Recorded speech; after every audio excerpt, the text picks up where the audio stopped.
In-laws can be messy, but my sister-in-law definitely takes the cake. I, Blake, 33, female, come from a wealthy family and have a good job working in IT.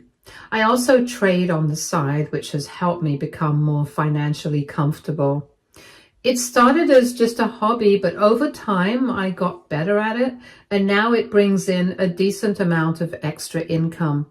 My husband, Fernando, 35, male, also works in IT. In fact, we met when we were both working at the same office. We don't work together anymore, but we're still in the same field.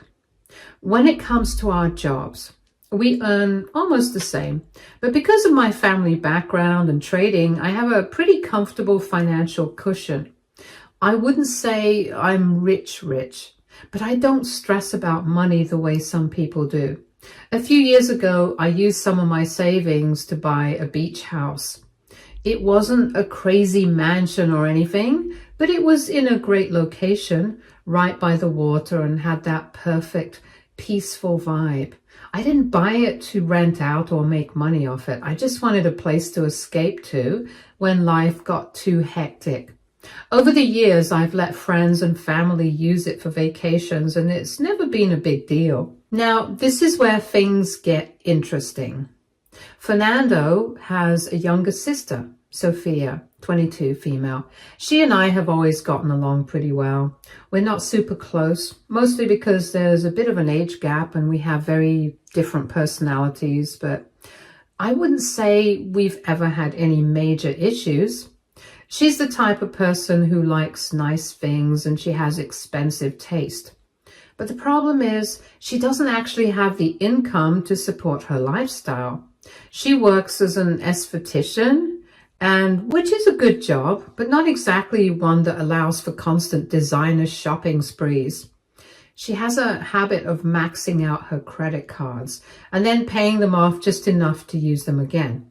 It's this never-ending cycle where she's always spending more than she can afford, but somehow she never really seems worried about it.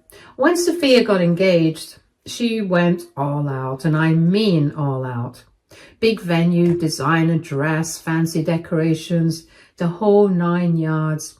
I knew she didn't have the money for it, but her parents were helping with the costs, and I assume her fiancé was contributing too. Speaking of her fiancé, I honestly don't know much about him. He works in sales, but that's all I know. We've met a few times and he seems polite enough, but we've never had any real conversations. Sophia always made it seem like he was the one, and that was that. So I just smiled and nodded whenever she talked about him. Anyway, when she asked me to be one of her bridesmaids, I was a little surprised. I mean, we get along, but I wasn't expecting to be part of the wedding party. Still, I accepted because it felt like the polite thing to do.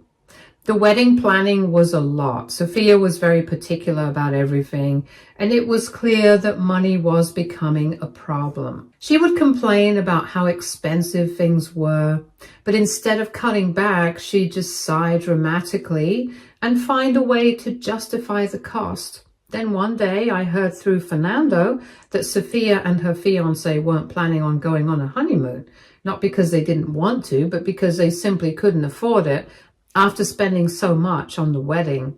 I thought about it for a bit and decided that as a wedding gift, I let them use my beach house for a weekend. It seemed like a nice, thoughtful gift, and I knew Sophia would love it. When I told her, she was ecstatic. She hugged me and kept saying how perfect it was. She even talked about how she'd always dreamed of having a honeymoon somewhere by the water. I felt good about it, thinking I had done something nice that would make their wedding experience a little more special. So issues began at her bachelorette party.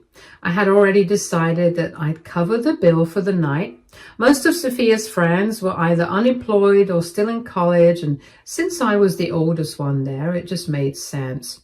I wasn't expecting anything crazy, just a nice dinner followed by some dancing at a club, nothing too extravagant.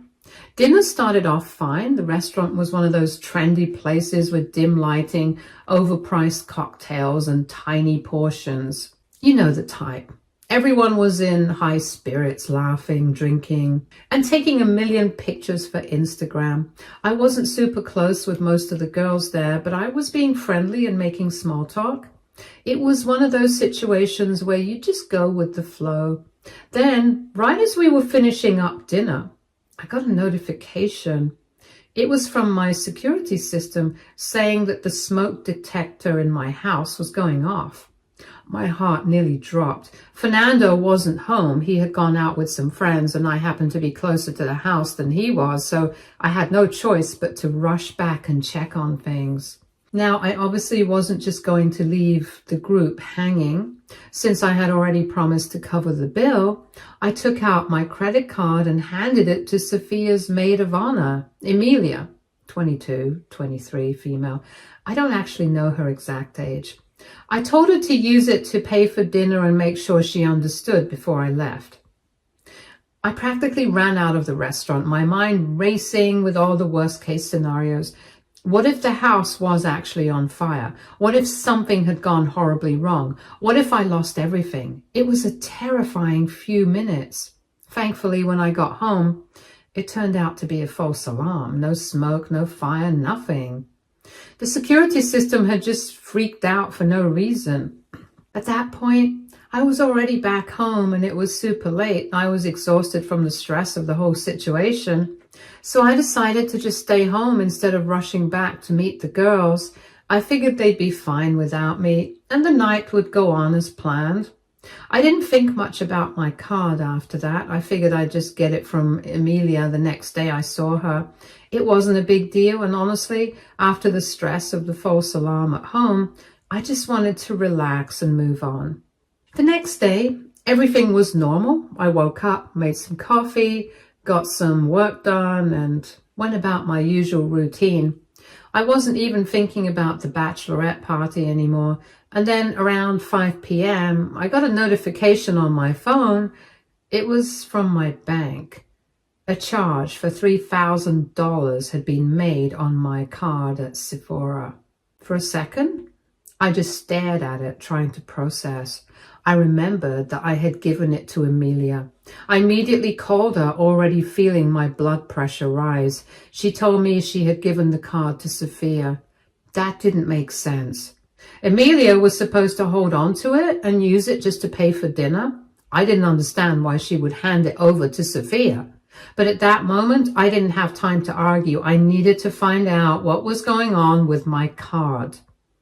I called Sophia right away, no answer. I called again, still nothing. At this point, panic was setting in. I had no idea if my card was still being used.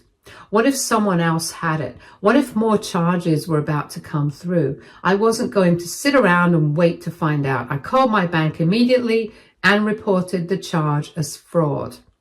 They blocked my card right away, which was a relief, but I was still seething. About an hour later, Sophia finally called me back, and she sounded completely normal, as if nothing had happened. When I asked about my card, she casually said that she had it. And when I brought up the $3,000 charge at Sephora, she acted like it was no big deal. She said she had used it to buy some things for herself, assuming that I wouldn't mind.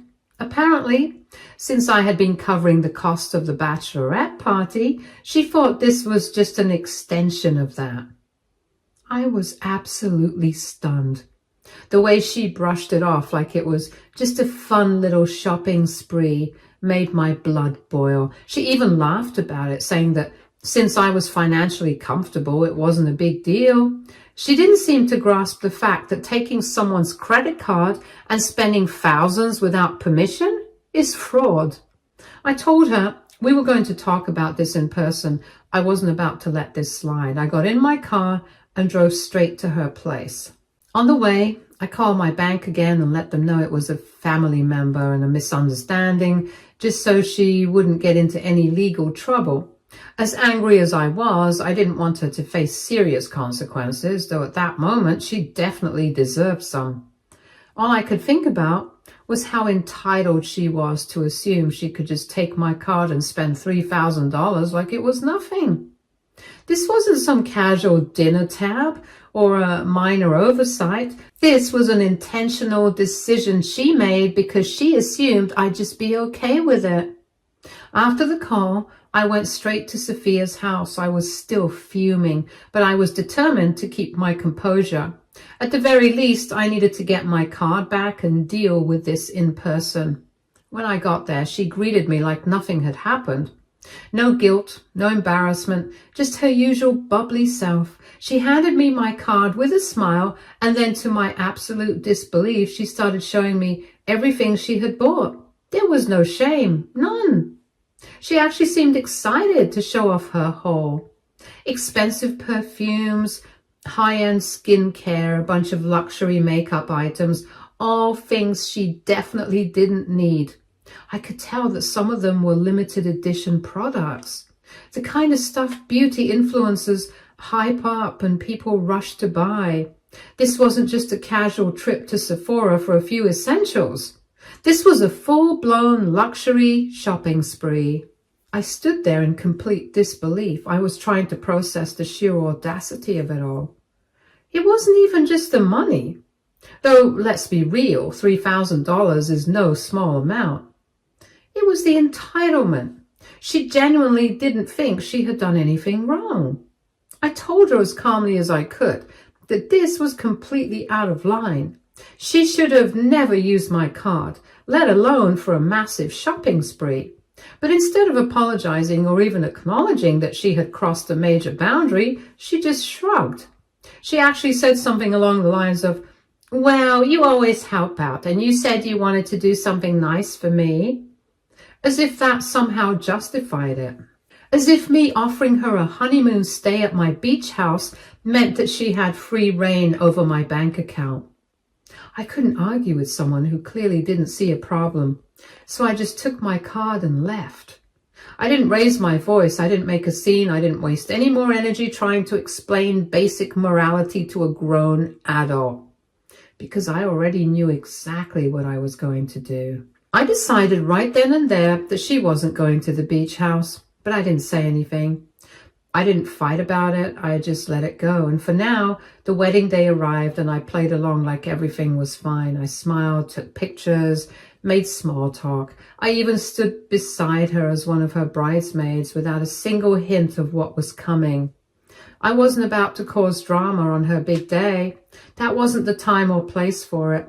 The wedding itself went smoothly. The venue was beautiful. The guests were having fun. And by the time the reception was winding down, I was honestly just waiting for the moment.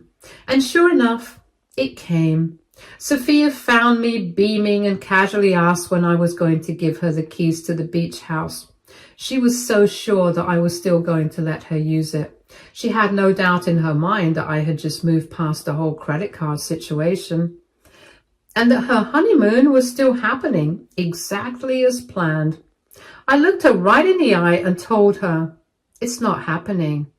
I told her that the luxury shopping spree she took on my credit card was my wedding gift to her. The shift in her expression was almost instant. It went from confident and happy to pure shock, like it had never once crossed her mind that there would be consequences for what she did. And then she lost it. I mean, full-blown meltdown right there at the wedding in her wedding dress. She started crying, yelling about how unfair I was being, about how I was ruining her honeymoon. She was sobbing about how she had been looking forward to this and how I was being petty over just some makeup. The guests started noticing, and suddenly everyone was watching this grown woman throwing a tantrum at her own wedding reception. Her new husband was trying to calm her down, but she wasn't having it. Her mom got involved, pulling me aside and asking me what was going on. When I explained, she actually had the nerve to say, "But it's just money, and you have plenty." That's when I realized that the entitlement wasn't just a Sophia problem. I stood my ground. I told them that I had been more than generous by offering my beach house in the first place, but Sophia chose to take advantage of me. I wasn't about to reward her for it. Of course, word spread fast, and soon I had family members coming up to me trying to convince me to just let her use the beach house. Even my husband pulled me aside and said that I was being too materialistic. He actually said, "It won't cost you anything, so why not just let her have it?" I was stunned. I asked him if he really thought it was okay for Sophia to steal from me and still expect a reward. He just sighed and said, "It's done now. Just let her have the house so we don't keep dragging this out." And that's when I knew I was completely alone in this. This was yesterday, and I still have Sophia bombarding me with calls and texts. Even Fernando is telling me to let this go. What should I do? Update 1. Hi everyone. I know it's been 3 months since my last post, and I just want to say thank you for all your comments, advice and support. It was honestly overwhelming to see how many people agreed with me and told me I wasn't overreacting. It made me feel a lot better about my decision. Now for the update, because things have not calmed down. First, I want you all to know that I didn't back down. Sophia never got to use my beach house, and I have zero regrets about that. At first, Fernando wasn't really on my side, and I'll admit that part hurt. I really thought he was going to keep pressuring me to just let it go, but after a few weeks, he finally saw where I was coming from. He admitted that he hadn't really thought about it from my perspective and was just trying to keep the peace. Once he realized how insanely entitled Sophia had been, he agreed that I had every right to say no. It took him a while, but at least he got there. Sophia and her husband did end up going on a honeymoon, but let's just say it was not the luxury getaway she had been dreaming of. Instead of a beachside villa with ocean views, they ended up going on a road trip to a national park and staying at a motel. Now, don't get me wrong. There's absolutely nothing wrong with a national park honeymoon. Plenty of people do that and have an amazing time. But for Sophia, this was basically the worst thing that could have happened to her. This is the same girl who acts like she's allergic to anything that isn't 5-star luxury. The idea of her staying in a motel instead of a fancy resort is really funny to me. I can only imagine the meltdown she must have when she realized this was her honeymoon. And from what I've heard through family, she's been telling anyone who will listen about how I ruined her honeymoon over a few dollars. A few dollars. She really has the nerve to act like I threw a tantrum over pocket change when she literally stole thousands from me. The way she's spinning the story, you'd think I cancelled her honeymoon over a $20 meal instead of a massive Sephora haul. Apparently she's been going around playing the victim, telling everyone that I turned into a different person and that she never expected me to be so cold. I've had a few relatives reach out, trying to guilt me into apologizing and making things right.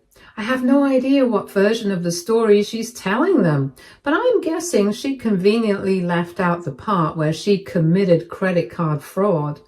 But this wasn't even the biggest issue. Apparently, Sophia's credit card debt is so much worse than what I had originally thought. Like, I knew she was bad with money, but I didn't realize just how deep she was in the hole. And the worst part was that she didn't tell her husband. He had no idea how much debt she was sitting on until just a few weeks ago. She basically just didn't mention it before they got married. I guess she thought he wouldn't find out. Or maybe she planned on magically fixing it somehow before he noticed.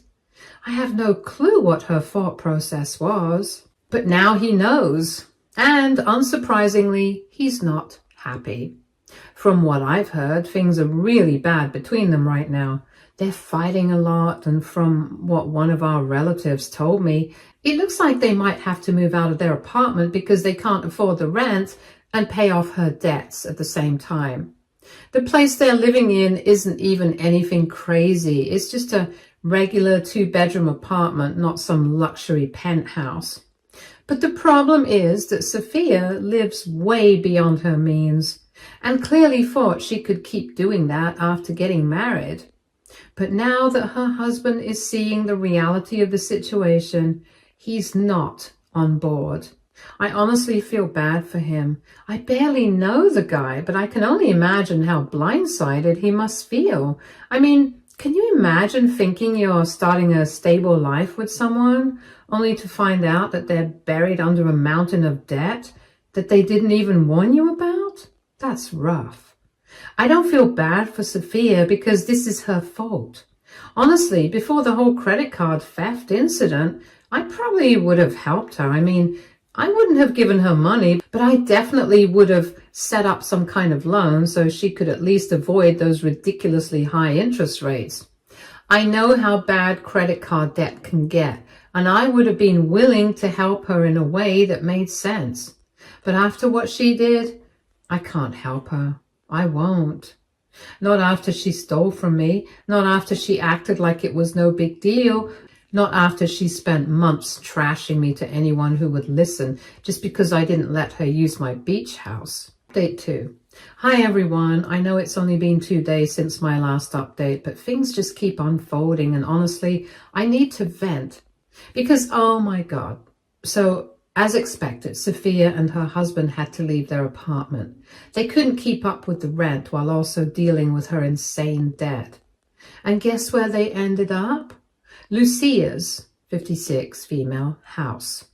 They moved in with my mother-in-law. Now, I need to give a little background on Lucia for this to really make sense. Lucia is very particular. She is the type of person who has her routines, her space, her way of doing things. She's not the warm, fuzzy type. And she doesn't really like people messing up her house. She likes order. So the fact that she's letting both of them move in is huge. I'm pretty sure she only agreed because at the end of the day, Sophia is her daughter. No matter how much of a mess Sophia makes, Lucia will always try to help her clean it up. This is a disaster waiting to happen because Lucia isn't the type to just quietly deal with things. If Sophia starts pulling her usual nonsense like buying things she doesn't need, making excuses or acting entitled, Lucia will call her out. And knowing Sophia, she's not going to take that well. Honestly, this whole situation is even worse than I thought because on top of her massive credit card debt, turns out Sophia also took out a personal loan to cover wedding expenses. I have so many questions. How? How did she even get approved for a loan with her credit history? How did she think this was going to work? How was she planning to pay it back after maxing out her credit cards? I mean, at some point, logic has to kick in, right? At some point, a person has to look at their finances and say, okay, maybe I shouldn't be spending thousands of dollars on unnecessary stuff. But no, Sophia just kept spending, and now she and her husband are back at square one, living with Lucia and trying to get their credit card situation under control. I don't know what their plan is, but I have a feeling it's not a very good one. Update 3. Oh my God, you guys, I just had to share this. There's no big update or anything, but I saw something today that actually made me laugh out loud. So Sophia is trying to become a luxury lifestyle influencer. The same Sophia who is drowning in credit card debt. The same Sophia who had to move back in with her mom because she literally can't afford rent. The same Sophia who maxed out my credit card for an unnecessary Sephora haul. And she's out here giving financial advice. I cannot. Her bio is peak comedy. Helping women manifest financial freedom. DM for coaching inquiries. Coaching inquiries? What exactly is she coaching? How to spend money you don't have? How to max out your credit cards and call it investing in yourself? How to get kicked out of your apartment in 3 easy steps? Her feed is the best part. It's so fake, I swear. Every single picture is staged to look like she's living this high-end glamorous life. Fancy hotel lobbies, luxury shopping bags, drinks at rooftop bars, except I know for a fact that Sophia doesn't own half the things she's showing off. It's all just a facade. And then there are her captions. I wish I were kidding when I say they sound like something she found on a Pinterest board for girl bosses. Here's some of my personal favorites. Success is a mindset. If you believe you're wealthy, wealth will come to you. Okay, tell that to your landlord. I built my empire from nothing. No handouts, no luck, just pure hustle.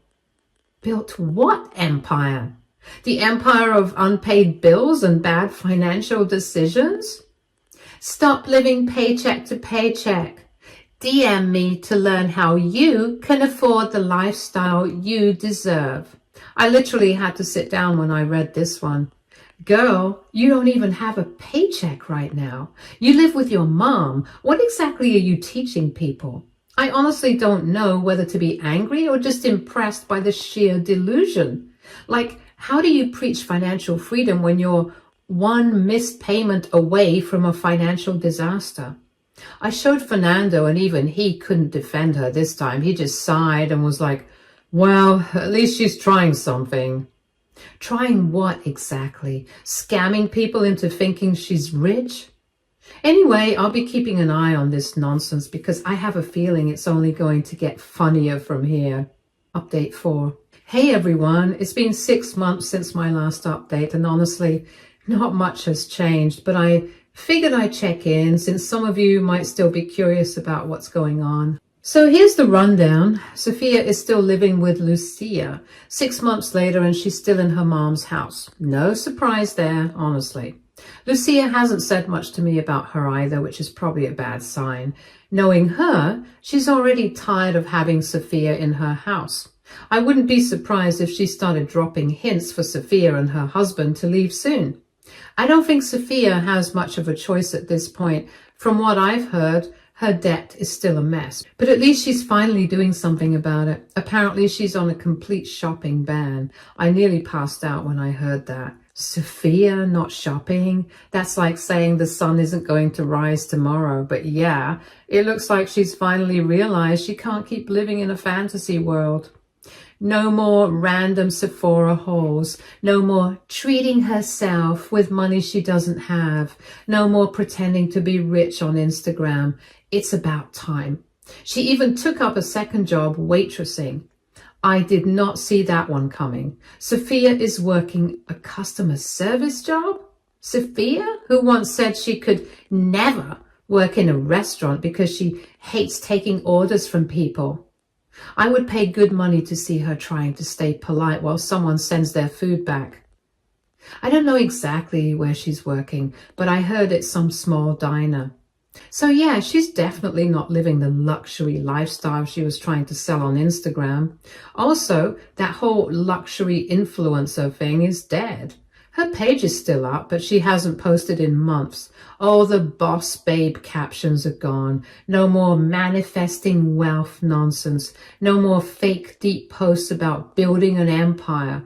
It's like she's pretending that whole phase never happened. I guess reality hit her like a truck. We are still not on speaking terms. We haven't talked since the wedding drama. I don't hate her or anything, but I also don't see any reason to reach out. She made her bed and now she has to lie in it. To be honest, I feel a little bad for her. Not bad enough to help her, but still. It can't be easy going from spending thousands on luxury shopping sprees to waiting tables and living with your mom. I hope she's finally learning something from all this. From what I heard, she's also trying to sell off some of her designer stuff. Bags, perfumes, maybe even some of the things she bought with my credit card. She probably realized that a Gucci bag isn't going to pay her bills. That's pretty much it for now. If anything major happens, I'll update again. But for now, Sophia's luxury lifestyle era is officially over.